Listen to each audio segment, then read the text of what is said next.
역사적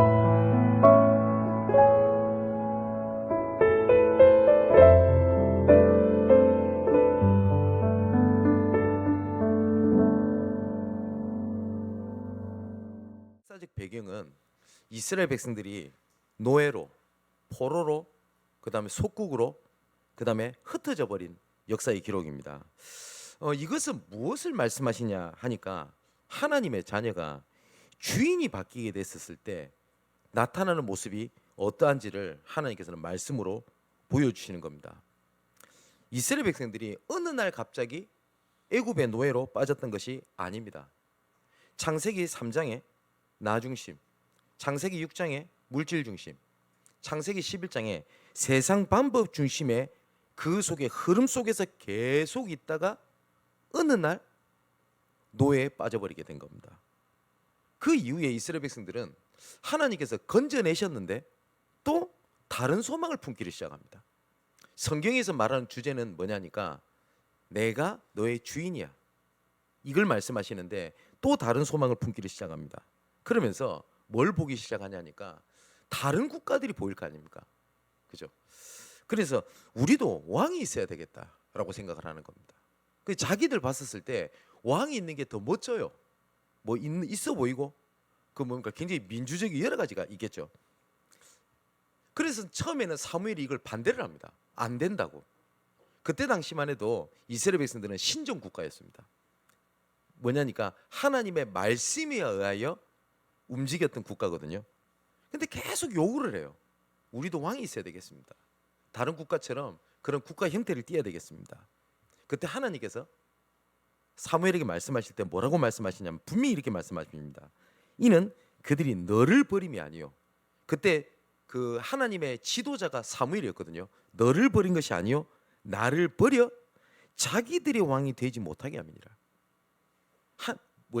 그들은 나를 버린 거고 나를 주인, 왕으로 인정을 하지 않는 거다라고 말씀을 하십니다. 그러면서 허락을 해주세요. 나중에 나중에 결정판이 어디서 나오게 되냐? 사사시대에 딱 들어갔을 때 나옵니다. 뭐가 계속 반복되냐? 자기 소견대로 행하였더라. 그 전에는 여호와의 말씀대로 했다라고 기록되어 있습니다. 모세의 발걸음을 보면 계속 반복에 나오는 말씀이 있습니다. 여호와께서 명하신 대로 행하였더라.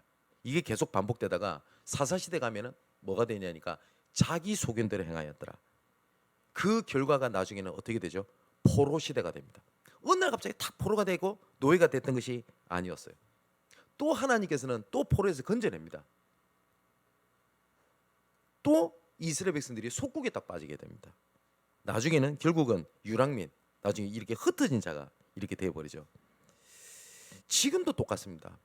하나님의 자녀가 노예, 포로, 속국, 흩어짐 속에서 살아갑니다. 지금은 노예 시대가 아니죠. 근데 보통 감정의 노예, 현실의 포로, 염려의 속국, 이런 것처럼요 지나간 과거의 상처, 이런 것들이 다 나의 주인이 돼 있어요. 주인이 돼 있다 보니까 감정에 내 모든 삶이 그 감정 따라 움직이죠. 그죠? 그게 뭐냐? 노예잖아요. 포로잖아요. 속국이잖아요. 경제 문제가 올 수 있습니다. 근데 이 경제 문제가 내 모든 감정, 생각, 판단, 움직이는 것을 다 좌우해요. 그게 뭐죠? 사실상 그게 나의 주인 아닙니까? 어떤 사람은 지나갔던 상처가 내 주인이 돼 있는 경우가 있어요. 그러다 보니까 상처를 안 받는 쪽으로 내 활동 반경을 움직여요. 직장을 가더라도 상처 안 받는 거, 사람을 만나도 상처 안 받는 거. 그러다 보니까 분명히 나한테 상처를 줬던 사람, 현실하고는 분명히 이 사람과 현실이 달라요. 근데 어떻게 하죠? 똑같이 딱 대입을 시킵니다. 그래서 그때도 그랬으니 이제도 그럴 거야. 사실상 그 상처 감정이 나의 주인 아닙니까? 여기서 빠져나오는 길이 마음을 강하게 잡아라, 쉬어라, 열심히 해라가 아니었습니다. 하나님은 단 한 번도. 여기서 빠져나오는 하나님의 방법 딱 한 가지를 말씀하셨어요. 주인을 바꾸라는 거였어요.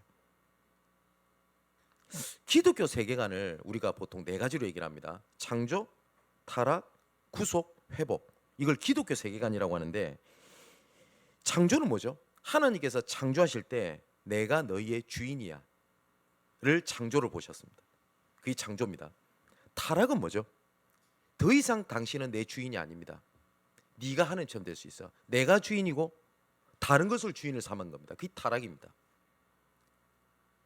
구속은 뭡니까? 그래서 주인을 바꾸 다시 하나님으로 바꾸는 하나님의 방법이 예수 그리스도를 보내신 겁니다. 그리고 또한 그 예수 그리스도와 함께하는 것을 통하여 우리를 회복시키고 세계복음 하시는 게 하나님의 방법입니다. 근데 참 신기한 게요, 분명히 이스라엘 백성들이 잘못했어요. 그죠? 분명히 이스라엘 백성들이 잘못해서 노예, 포로, 속국 흩어져 버렸는데, 하나님의 방법인 주인을 바꿨더니 그 암울한 역사가 뭘 이루게 되냐? 하나님의 구속사를 이루는 걸로 바뀌어 버려요. 나의 역사가 하나님의 구속사가 된 겁니다. 나의 과거의 상처가 하나님의 구속사가 된 거예요. 그래서 하나님께서는 노예에서 빠져나오기 위해서 하셨던 말씀입니다. 나는 너를 애굽 땅 종되었던 집에서 인도해낸 너희 하나님 여호와라. 구약 성경에 보면 이 말씀을 엄청나게 많이 말씀하십니다. 나는 너희를 애굽 땅에서 건져낸 너희의 하나님 여호와다. 뭐죠? 난 너희의 주인이야. 자, 포로에서 빠져나올 때도 하나님께서 이렇게 말씀하십니다. 예레미야 31장 43절을 보니까 내가 이스라엘 집과 맺을 언약은 이러하니, 언약이라고 말씀하십니다. 곧 내가 나의 법을 그들의 속에 두며 그들의 마음에 기록하여, 들어보세요, 나는 그들의 하나님이 되고 그들은 내 백성이 됨이니라. 여호와의 말씀이니라. 그러면 지켜라가 아니죠. 나는 너의 주인이야, 이 말씀을 하시는 거예요. 속국에 빠져 있는 로마의 속국에 빠져 있는 백성에게 예수님이 직접 오십니다. 그래서 공생애 때 중요한 얘기를 하십니다. 마태복음 6장 24절에 한 사람이 두 주인을 섬기지 못할 거야. 한 주인이 그 나라와 그 의를 구할 때 다른 건 다 채워지게 되는 거야.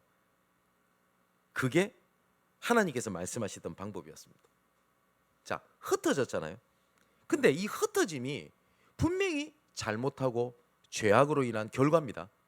근데 주인이 바뀌었더니 흩어진 자들이 모여진 것이 아니고요, 흩어진 그 자리가 더 이상 나의 역사가 아니고 고통의 역사가 아니라 뭘로 바꾸냐? 하나님의 구속사, 하나님의 구원의 역사로 하나님께서 바꿔버리는 겁니다.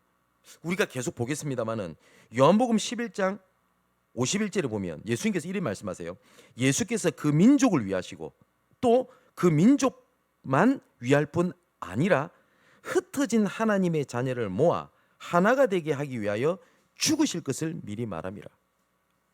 그죠? 흩어짐을 하나님께서는 계획으로 만드시기 위하여 하나님께서는 죽으실 것이라고 분명히 말씀을 하셨어요.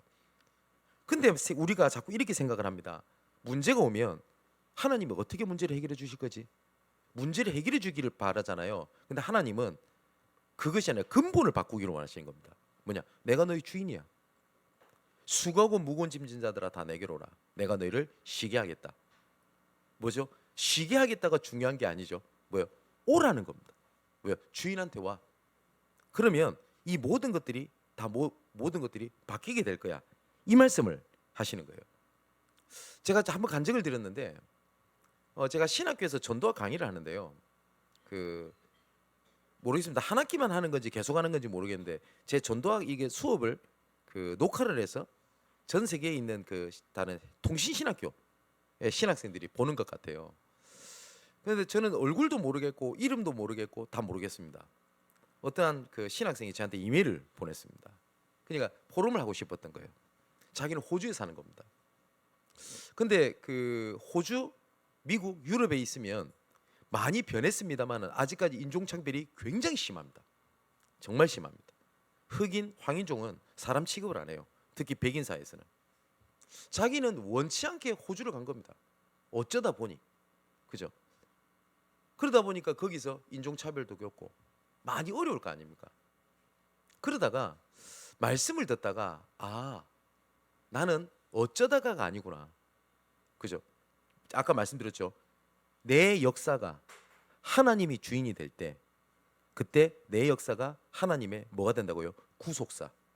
하나님의 구원을 이루는 역사가 되는 거예요. 근데 그게 그렇게 힘이 되더래요. 하나님께서 나를 호주를 보내신 거지 어쩌다 온 게 아니구나. 단지 하나 그게 됐는데 보는 눈이 조금 바뀐 거예요. 대학생인 것 같습니다. 그래서 책을 빌려서 도서관에 갔는데 저기 어디 보니까 약간 흑인 같은 이런 외국인이 앉아 있더래요, 여자가. 그래서 대화를 하게 됐답니다. 근데 보니까 이 여자도 말라이타라고 하는 솔로몬 제도에 있는 가나안 섬에서 이민으로 이민자예요. 그러니까 이민자와 이민자가 만난 겁니다. 서로 얘기가 됐겠죠. 이민자가 힘들거든요. 그러면서 자기가 받은 은혜를 얘기를 한 거예요. 당신이 이민자가 아니야. 하나님이 여기를 보낸 거야.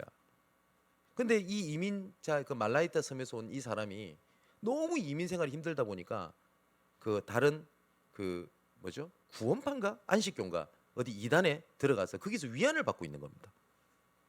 근데 그 신학생 얘기를 듣고 이 사람이 너무 은혜를 받고 충격을 받고 그 자리에서 모든 이단의 사슬을 끊어버리고, 정도 많을 거 아니에요. 정이 아니라 하나님의 복음인 겁니다. 교회로 오게 됐대요. 그러면서 같이 교제하고 말씀을 전하게 되고, 그래서 결국은 이 사람이 솔로몬 제도의 말라이타 섬으로 돌아가게 된 겁니다. 그냥 돌아가서 끝난 줄 알았는데 이 말라이타 섬에서 만났던 그 사람이 복음을 전하기 시작하는 거예요. 사람이 모일 거 아닙니까? 본인한테 연락이 왔대요. 도와달라. 그래서 이 신학생이 나이도 어리고 사역도 오래 한 경험도 별로 없는데 화상으로 매주 전도학교를 할 만큼 하나님이. 그래서 목사님, 제가 말라이타 섬에 한번 들려야 될 것 같습니다. 그러면서 저한테 문자를, 혹시 목사님이 말라이타 섬에, 이래서 찾아봤어요. 야, 아찔하대요. 뭐 가겠다는 대답은 안 했습니다만 얼마나 제가 그게 감사한지요. 자기는 흩어짐이고 자기는 어쩌다 온 줄 알았는데 주인이 바뀌니 뭐요? 그 인생이 뭐가 돼요? 구속사가 되는 겁니다. 여러분, 그러면 우리 중요한 기도 제목을 잡아야 되겠죠. 하나님, 문제를 해결해 주십시오가 아닙니다. 하나님, 나의 역사에 하나님의 구속사를 이루어 주옵소서. 그 방법을 하나님께서는 뭘 말씀하시냐니까 주인을 바꾸라는 거예요. 주인을. 하나님은 방법을 말씀하지 않으셨어요. 뭐예요? 주인을 바꾸라고 말씀하셨어요. 이스라엘 나라를 회복할 때가 언제입니까? 언제 응답 주시겠습니까? 그러면 내가 언제 해줄게 라고 말씀 안 하시고, 그거는 정해져 있어. 그 너희들이 알 바가 아니야.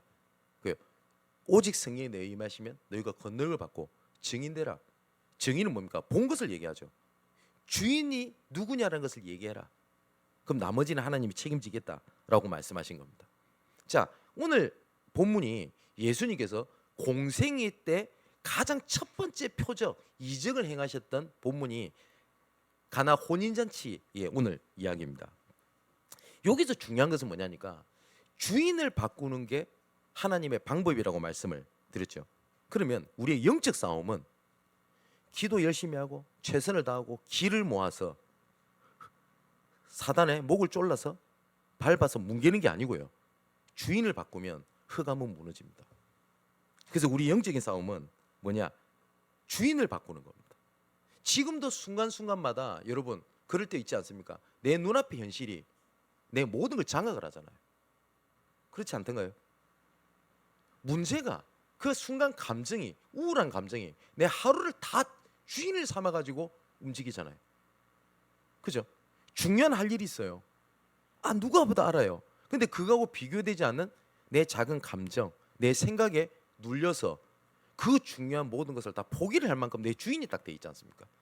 순간순간마다 우리의 싸움은 뭐냐? 주인됨을 인정하는 영적인 싸움입니다. 자, 오늘 본문에 오늘 2절에 이렇게 돼 있죠. 예수와 그 제자들도 혼례의 청함을 받았어요. 예수님께서 우리의 삶에 개입을 하실 때부터 하나님의 일은 시작됩니다. 개입을 할 때부터.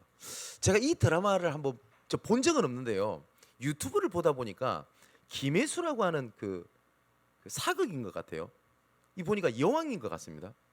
근데 지나가다가 어떤 그 양반이 그 뭡니까 몸종된 여자를 막 그래 괴롭히고 하는 장면이 나와요.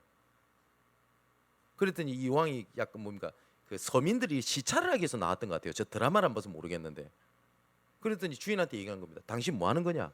라고 얘기를 하니까 이 양반이 여자가 와서 뭐 얘기하니까 어디서 뭐 이 삐리리가 이러면서 그러고 있는데 신하들이 와가지고 뭐 전하 뭐 여왕님 여기 어쩐 일이십니까? 이러니까 그 뭐죠 양반이 엎드릴 거 아닙니까 놀래서.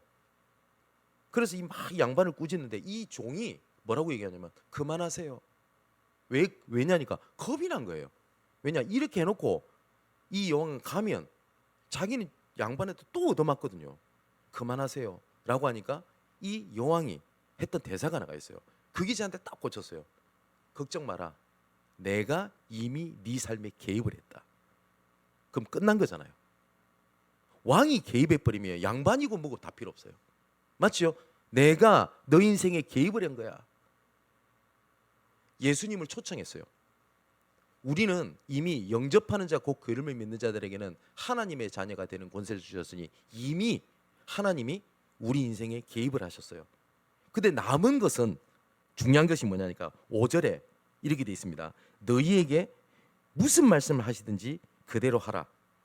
예수님이 개입을 하셨기 때문에 주인이 될 때 그때부터 일이 진행이 됩니다. 그때부터 하나님의 역사가 일어나기 시작을 해요. 근데 여기서 뭘 말씀을 하시냐니까 무슨 말을 하든지 그대로 해라 라고 말씀을 하세요. 근데 예수님께서 이렇게 말씀하십니다. 항아리에 물을 채워라. 그리고 물을 떠라.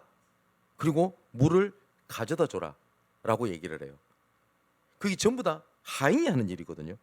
근데 5절에 보니까 그대로 해라 라고 얘기를 했고요. 7절에 보니까 항아리에 물을 채워라. 그리고 갖다 주라 라고 얘기를 합니다. 여러분 항아리에 물을 딱 채워라.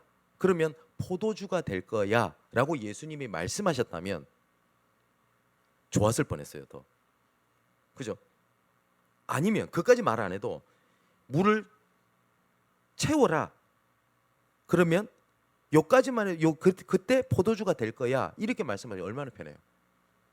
또 갖다 줘라. 그러면 포도주가 될 거야 이렇게만 말씀하셔도 편할 거예요.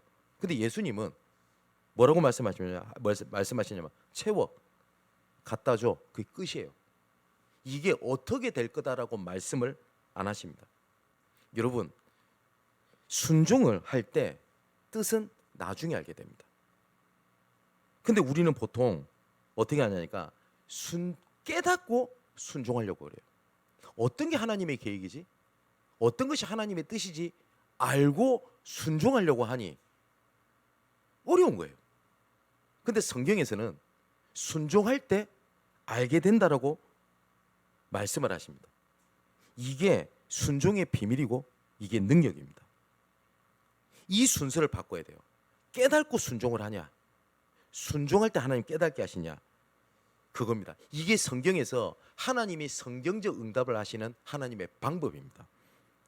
히브리서 11장 8절에 보니까 아브라함이 어떻게 인도받았는지가 나와요. 믿음으로 아브라함은 부르심을 받았을 때에 순종하여 라고 되어 있습니다. 순종하여 장래 유업으로 받을 땅에 나아갈새 갈 바를 알지 못하고 나아갔으며 라고 되어 있어요. 아브라함은 몰랐어요. 순종했어요. 그랬더니 하나님이 일을 진행하셨어요. 요셉이 총리가 될 걸 알았을까요? 꿈을 꿨을 때 몰랐습니다. 근데 순종했어요. 근데 하나님은 그대로 이루셨습니다. 그게 하나님께서 응답하시는 하나님의 방법이에요. 얼마나 편합니까? 근데 이 모든 일을 했었을 때 이것을 하나님의 이적을 본 사람은 누구라고 돼 있냐니까 보세요.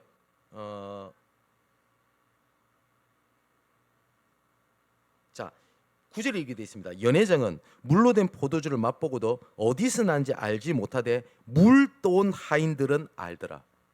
다 몰라요. 그죠? 순종한 사람이 알아요. 그게 하나님의 방법이에요. 교회에 막 응답이 있잖아요. 어떤 사람은 근데 순종한 사람은 그게 은혜가 돼요. 그게 하나님이 주인 됐다라고 하는 말이거든요. 제가 예전에 이런 글을 한번 재밌는 글을 읽어본 적이 있어요. 구두쇠 영감이 있어요. 근데 하인들이 많을 거 아닙니까? 어느 날 이 구두쇠 영감의 생일이 된 겁니다. 그때 하인이 이렇게 생각한 거예요. 야, 오늘은 좀 먹고 좀 쉬겠다. 그렇잖아요. 자기 생일인데 일 안 시키거든, 보통 잔치를 베풀지. 근데 이 구두쇠 영감이 부르더래요. 종들을 다 부르더래요. 모든 종을. 그러고 난 다음에 그 집 있죠, 집. 요 새끼를 꼰다고 그러죠, 이렇게.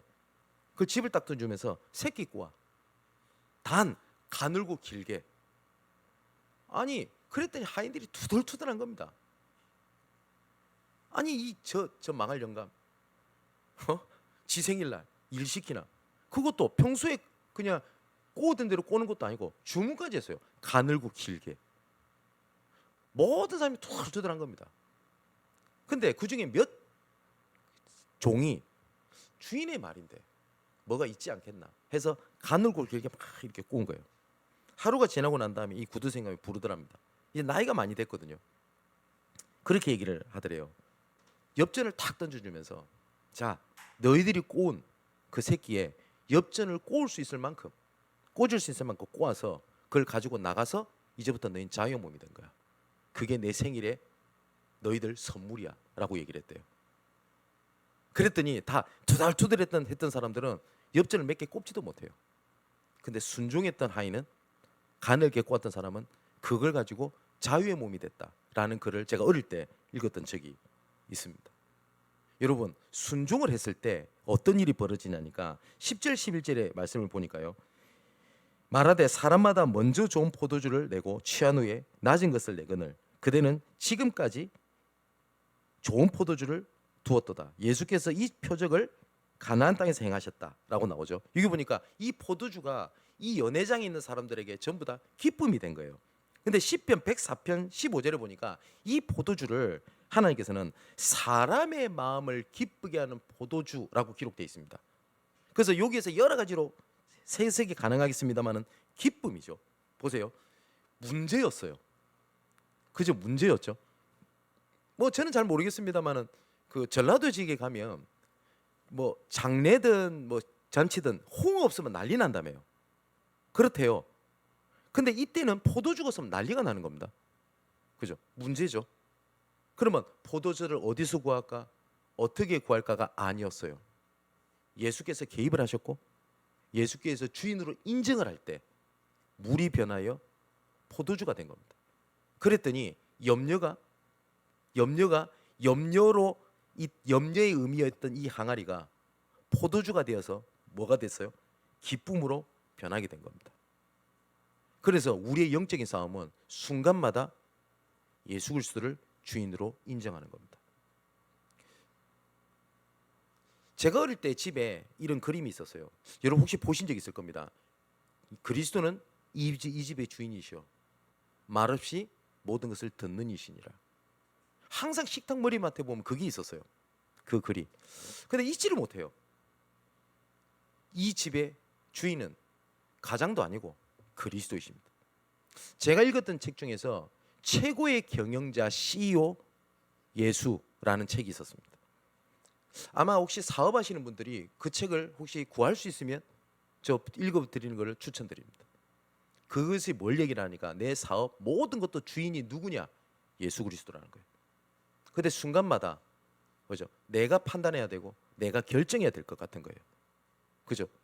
근데 그 순간도 나의 주인은 예수 그리스도이십니다. 인정할 때 하나님께서는 일을 진행하십니다. 분명히 예수님께서 개입을 하셨어요. 혼인 자체에 가만히 계셨어요. 그런데 주인으로 인정할 때 하나님께서는 움직이십니다. 부탁을 합니다. 그랬더니 이 예수님이 마리아에게 뭐예요? 여자여, 나와 무슨 상관이 있습니까? 여자 이러니까 되게 싸가지 없이 보이는데 이게 원문을 보면요, 여성을 가장 높이 부르는 단어입니다. 그냥 번역이 여자여 이리 돼 있는데 높이 부르는 거 어머니니까 육신적인 내가 아직 때가 이르지 않았습니다. 예수님의 십자가 때를 얘기를 합니다. 그죠? 그러면 그냥 보통 보면은 그만둘 거 아닙니까? 근데 아무 말 안 하고 하인들에게 가서 얘기합니다. 저가 무슨 말을 하든지 그대로 해라. 왜요? 그 혼인잔치 주인은 마리아였습니다. 모든 걸 다 결정을 해야 돼요. 그죠? 포도주를 사와라, 어떻게 해라, 아니 포도주가 없으니까 이제 뭐 막걸리가 있었는지 모르겠습니다만 막걸리 드시라 해라 이렇게 할 수 있었어요. 근데 주인을 예수 그리스도 인정한 거예요. 저가 무엇을 하든지 그대로 해라. 그랬더니 예수님께서 그때 일을 진행하셨어요. 그러면서 11절에 뭐라고 되어 있죠? 예수께서 이 첫 표적을 갈릴리 가나에서 행했다라고 되어 있습니다. 주인으로 인정할 때 예수님의 공생의 첫 번째 표적을 어디서 행하셨냐? 이때 행하신 겁니다. 자, 그렇다면 우리가 두 번째 생각을 해봐야 될 게 있습니다. 예수님께서 우리가 계속 그 표적이라는 단어가 나오죠. 이 단어가 요한복음에 계속 나오게 될 겁니다. 그래서 이 단어를 좀 마음에 좀 담고 계셔야 되겠고 의미를 좀 두고 계셔야 돼요.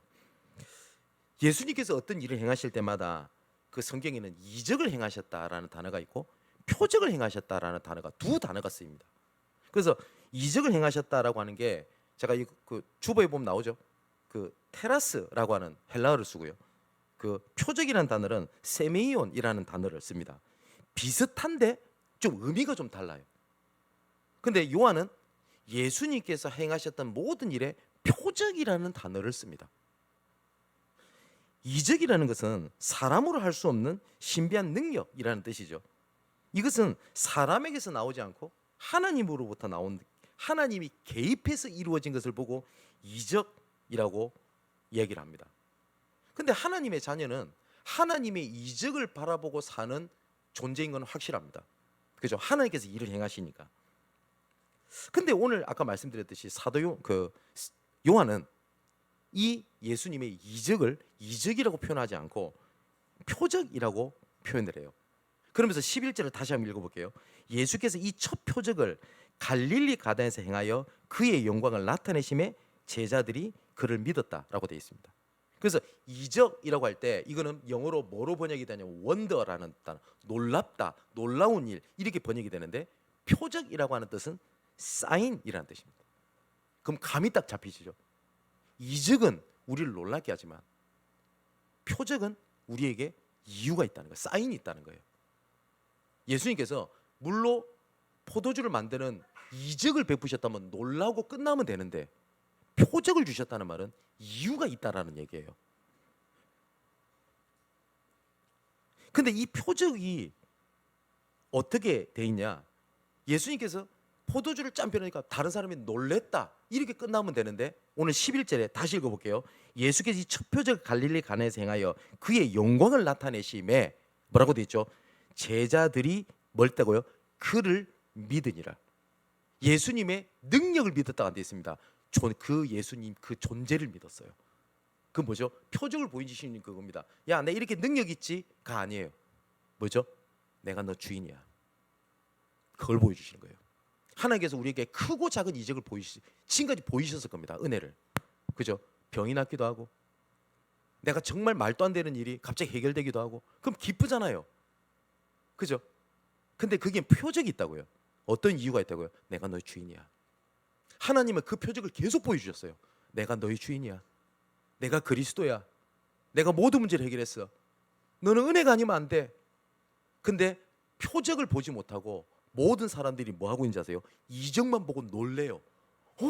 예수 믿으니까 병이 낫네? 포럼을 들을 때도 누가 예수 믿고 병이 나았습니다 이러면 우와 이럽니다. 근데 그걸 두고 표적을 뭘 잡아야 돼요? 진짜 예수가 그리스도가 맞구나. 맞죠? 근데 많은 사람들이 이적을 보고 끝내요. 오늘 가나안 혼인잔치에 예수님의 이적을 본 사람은 엄청나게 많았어요. 그죠? 다 봤어요. 그런데 표적을 본 사람은 없어요. 사랑하는 성도 여러분, 이적을 보는 걸로 끝나니까 다시 문제가 오면 다시 흔들리고 다시 무너져요. 그죠? 이게 계속 반복되면 틀린 결론을 맺습니다. 은혜 받아도 안 되더라. 은혜 받아왔거든요. 그리고 응답 받아도 안 되더라. 응답 받아도 난 안 되더라. 그 틀린 결론을 이렇게 맺게 됩니다. 하나님께서 지금까지 은혜의 이적을 보여주신 이유는 표적을 보여주시기 위함이라고 되어 있습니다. 여러분, 이적, 원더, 놀래다가 아니라 표적, 사인, 이유를 붙잡는 여러분 되시기를 주님의 이름으로 축원을 드립니다. 요한복음 마지막에도 요한이 또 이렇게 써요. 자, 요한복음에 계속 표적이라는 단어 계속 나올 겁니다. 나중에 요한복음 6장에도, 제가 요한복음 6장 일을 진짜 많이 들었잖아요. 예수님이 이렇게 얘기하십니다. 너희들은 나를 믿는 것은 표적을 따름이 아니지 않냐라고 딱 대답을 하십니다. 근데 이 사람들은 뭘 보고 따랐죠? 이적을 보고 따랐어요. 보리떡 5개와 물고기 2마리. 우와, 대단하네. 그죠? 야, 이 교회 가면 응답받는데, 저렇게 하면 응답받는데, 다락방에 때 축복받는데 이적을 본 거예요. 근데 하나님은 뭘요? 표적이라고요. 표적. 자, 요한복음 20장 30절 31절을 보십시오. 예수께서 제자들 앞에서 이 책에 기록되지 아니한 다른 표적도 많이 행하셨으나 오직 이것을 기록함은, 표적이 이유죠, 너희로 예수께서 하나님의 아들 그리스도이심을 믿게 하려 함이요 또 너희로 믿고 그 이름에 힘입어 생명을 얻게 하려 함이니라. 자, 출애굽기 12장 13절에도 똑같은 단어가 나옵니다. 여기도 표적, 이거는 히브리어인데 똑같은 단어가 히브리어는 오트라는 단어거든요. 자, 보세요. 내가 애굽 땅을 칠 때에 그 피가 너희가 사는 집에 있어서 너희를 위하여 표적이 될지라. 왜요? 이유가 될지라. 그 이유가 뭐라고요? 나는 너희를 애굽의 종되었던 건져낸 너희 하나님 여호와다. 쉽게 말하면 뭐예요? 나 너 주인이야. 그 표적을 주시기 위함이다 라고 되어 있습니다. 여러분, 나 같은 죄인이 살아난 게 이적 아닙니까? 그렇지 않아요? 다른 사람은 못 믿겠다는데 믿어지는 게 이적이잖아요. 내 삶에 이 행해지는 모든 것들은 내가 너희 주인이야? 라는 것을 보여주시는 하나님의 표적입니다. 여러분, 은혜에는 반드시 이유가 있어요. 은혜에는 반드시 사명이 있어요. 하나님의 이적에는 하나님의 표적이 있습니다. 응답에는 하나님의 표적이 있다고요. 잃어버렸던 표적을 붙잡는 시간 되시기를 주님의 이름으로 축원을 드립니다. 마가복음 6장 45절에서 52절을 보면 여기도 재미있는, 성경 전체가 있겠습니다만은 한 가지가 있어요. 요한복음 6장에도 나옵니다만은 물고기 2마리와 보리떡 5개로 예수님께서 이적을 베푸셨어요. 남자만 5,000명을 먹었다고 되어 있습니다. 그럼 최소한 15,000명이 먹게 된 거죠. 그랬더니 예수님께서 갑자기 막 재촉을 해요. 제자들에게 재촉을 해서 배 타고 빨리 건너편으로 먼저 가. 나 나중에 따라갈게 라고 보내십니다. 여러분 보세요. 예수님께서 이적을 보이신 것은 표적 이유가 있다고 되어 있죠. 제자들 놀랐어요. 나눠주고 12강줄에 남았으니까. 근데 예수님이 갑자기 야, 빨리 배 타고 건너편으로 가 라고 얘기를 해요. 근데 제자들끼리 갑니다. 풍랑이 막 몰아치는 거예요. 그랬더니 진짜 난리가 난 겁니다. 제자들이 이제 죽었다 싶은 거예요. 그때 예수님이 또 나타나세요. 뭐라고 말씀하시냐? 안심하라.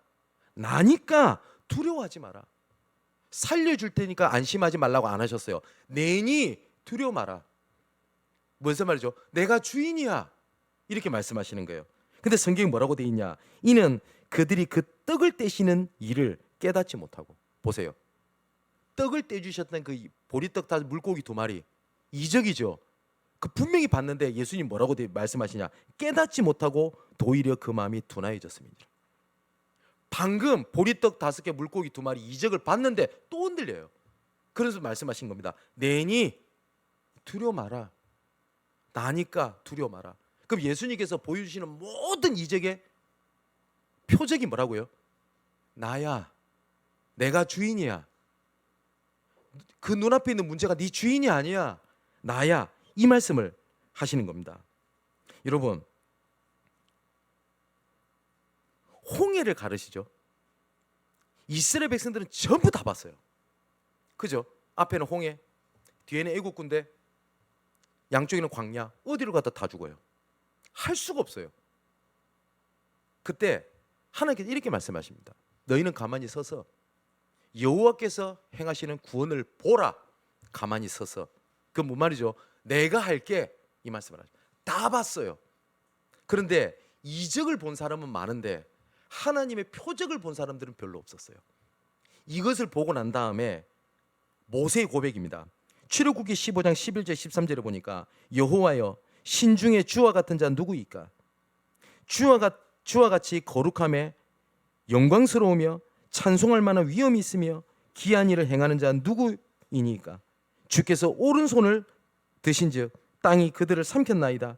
주께서 그 구속하신 백성을 은혜로 인도하시되 주의 힘으로 그들을 주의 성결한 처소에 들어가게 하시나이다. 뭔 말이죠? 주인이십니다. 근데 이스라엘 백성들은 이전 보고 다 놀랐어요. 근데 표적을 못 본 증거, 그거하고 비교되지 않는 일이 딱 벌어집니다. 뭐예요? 고기 먹고 싶어요. 말이 돼요? 고기 먹고 싶어요입니다. 그랬더니 그때부터 불평합니다. 우리가 애굽에서는 고기 먹었지 않냐? 나중에 뭐까지 불평하죠? 우리 그때 부추도 먹었고, 경상말로 전구지도 먹었고, 마늘도 먹었고, 다 먹었는데 못 먹지 않냐? 말도 되지도 않은 소리 하는 거예요. 여러분, 그럴 때 있지 않습니까? 나 같은 죄인 살리신 하나님의 이적 얼마나 놀랍습니까? 여러분, 우리가 받은 구원이 우연인 것 같습니까? 저는 현장에서 복음 전할 때마다 예수 믿는 게 얼마나 큰 이적인지 모릅니다. 그게 믿어진다는 게, 예수님이 나를 위하여 십자가에서 피 흘리사 마지막 선언을 하신 겁니다. 내가 다 이루었어. 내가 끝냈어. 저는 그게 믿어져요. 더 이상 내 삶에 어떤 것도 나한테 문제가 되지 아니한다. 그게 십자가 보혈의 능력이다. 그죠? 근데 그거하고 비교되지 않는 눈앞에 보이는 갈등, 가족 간의 갈등, 친구 간의 갈등, 여러 가지 이걸 그럴 때 있지 않습니까? 이거는 제 고백이거든요. 제가 그랬었어요. 그래서 기도 제목 두 가지를 진짜 잡으셔야 돼요. 첫 번째, 하나님, 나의 역사에 하나님의 구속사를 이루어 주옵소서. 그 방법은 뭐라고요? 주인을 바꾸는 겁니다. 그래서 하나님께서는 우리에게 이적을 보이셨는데, 이적으로 보는 걸로 끝나지 말고 뭘 보라고요? 표적을 보십시오. 계속 표적이라는 단어가 계속 나오게 될 겁니다. 이제 마지막 결론을 맺겠습니다. 80년대에 최고의 화두는요, 아마 여기 그때 사셨던 분도 계시죠? 민주화였습니다. 그때 당시에 청년들은요, 민주화라는 단어를만 들어도요 가슴이 뛰고 설레고 흥분했어요. 민주화라는 단어에 막 가슴이 불탔다고 그래요. 저는 그때 대학을 다니지 않았기 때문에 생각보다 젊죠? 왜 웃으신지 모르겠는데, 근데 정말 그랬대요. 그래서 그때 당시에 민주화 이 단어에 뭐 좀 보면 진짜 꼴보기 싫다 할 만큼 막 흥분한 사람 있죠. 그럴만 해요. 왜냐? 그때 가슴이 뛰던 단어였어요. 그 위로 올라가면 독립이라는 단어가 아마 청년들의 가슴을 뛰게 만들었던 것 같아요. 그래서 이 독립이라는 말만 들어도 사람 가슴이 시리고 가슴이 웅장해지고, 그 독립을 상상하면서 공부하고 운동하고 먹고 대화하고 이랬던 것 같습니다. 예수님 시대에 이스라엘 백성들의 가슴을 막 뛰게 했던 단어가 뭐였냐? 하나님의 나라였어요. 이 사람들은 하나님의 나라라는 것 때문에 가슴이 뛰었습니다. 그게 누가복음 8장에 나오거든요. 누가복음 8장 1절에 보면 예수께서 각 성과 마을에 두루 다니시며 하나님의 나라를 선포하시며 그 복음을 전할 때 12제자가 함께 했어요. 그게 가슴이 뛰었어요. 하나님의 나라라는 거예요. 그러니까 수많은 사람들이 예수님의 말씀에 열광을 했어요. 하나님의 나라라는 단어에. 그런데 나중에 어떻게 되냐니까, 그러면 하나님의 나라를 어떻게 이룰 거냐라고 하는 방법론에 의하여 그때부터는 갈등을 하고 충돌을 하고 결별을 하기 시작합니다. 가룟 유다도 그것 때문에 결별을 해요. 왜냐니까 그때 당시에 열심당이라고 하죠. 열심당이면 지금으로 하면 독립투사들입니다. 그래서 민중봉기 투쟁을 통해서 하나님의 나라를 이루어야 된다고 자기들은 확신을 했어요. 그리고 사두개인들은 종교 조직을 가지고 하나님의 나라가 온다라고 믿었어요. 바리새인들은 지켜서 할 수 있다라고 생각을 했습니다. 그리고 젤롯당은 로마와 정치의 타협을 가지고 하나님의 나라가 온다고 생각을 했습니다. 제가 말했던 이 네 가지가 유대인들 안에 있는 종파입니다. 이것 때문에 나중에 예수님을 나중에 버리게 돼요. 처음에 예수님의 인기는 어마어마했습니다. 그죠? 근데 하나님은 이 하나님의 나라를 방법으로 말씀하지 않으셨어요. 하나님의 나라를 선포하셨다라고 누가복음 8장에 나온다고 돼 있죠. 그러면서 뭘 말씀하시니까 씨 개념으로 말씀을 하십니다. 그 씨를 분명히 예수님이 단언을 하셨어요. 이 씨는 말씀이다. 그래서 첫 번째 단계가 뭐냐? 씨를 심는 단계입니다. 뭐죠? 말씀을 심어라. 그리고 그러면 그 말씀이 두 번째 확산될 거다. 세 번째 그 말씀이 열매를 맺게 될 거다. 근데 투쟁을 해야 돼. 방법을 찾는 사람들에게는요, 이 예수님의 말씀이 가슴에 와닿지가 않았어요. 그게 뭐? 여러분 그럴 때 있지 않나요? 예배 한 번 들어서 뭐가 바뀌어요? 집회 한 번 간다고 이번 주에 우리 랩런트들이 수련회 갈 건데 수련회 가면 애들이 갑자기 막 변합니까? 그죠? 그런 인상이 들겠죠. 아 이거 보낸다고 되겠나? 그런데 하나님은, 예수님은 방법을 뭘 말씀하시냐면 말씀을 하셨어요. 여러분 씨는 겉보기에 아무런 능력이 없어요. 근데 심을 때 진가가 나타납니다. 그죠? 심을 때 그게 생명이기 때문에 뭐요? 돼요. 말씀을 듣는다고 되냐? 아닙니다.